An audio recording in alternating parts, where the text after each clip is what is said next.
psychological projection. When you go silent, something subtle but powerful happens in her mind. She begins to project. At this point, her reaction is no longer about you.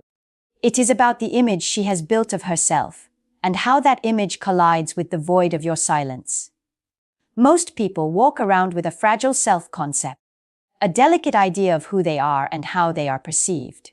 For many women, especially those accustomed to being pursued and admired, that self-concept is deeply tied to their desirability. The moment you withdraw your attention, it doesn't just feel like you are ignoring her. On a subconscious level, it can feel like you are questioning her worth. This is where projection begins. She takes the discomfort she feels inside, the doubt, the insecurity, the fear of not being good enough, and unconsciously casts it onto you. Suddenly, you are not just a busy man or a man who is simply detached. In her mind, you become the man who is deliberately rejecting her. You become arrogant. You become cold. You become the mirror that reflects back her own hidden anxieties about her value.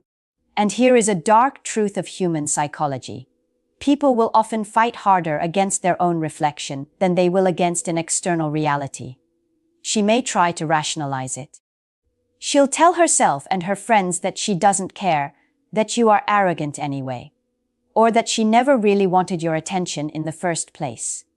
But beneath the surface, the projection gnaws at her.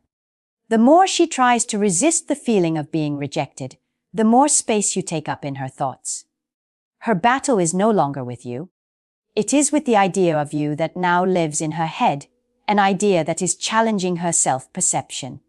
This isn't a manipulation you are performing. It is a psychological process you are triggering. When attention is withdrawn, the human mind rarely leaves a blank space. It fills that void with assumptions, with narratives, and with projections. And very often, those projections say far more about her inner world than they do about your actions. In your silence, you are not attacking her.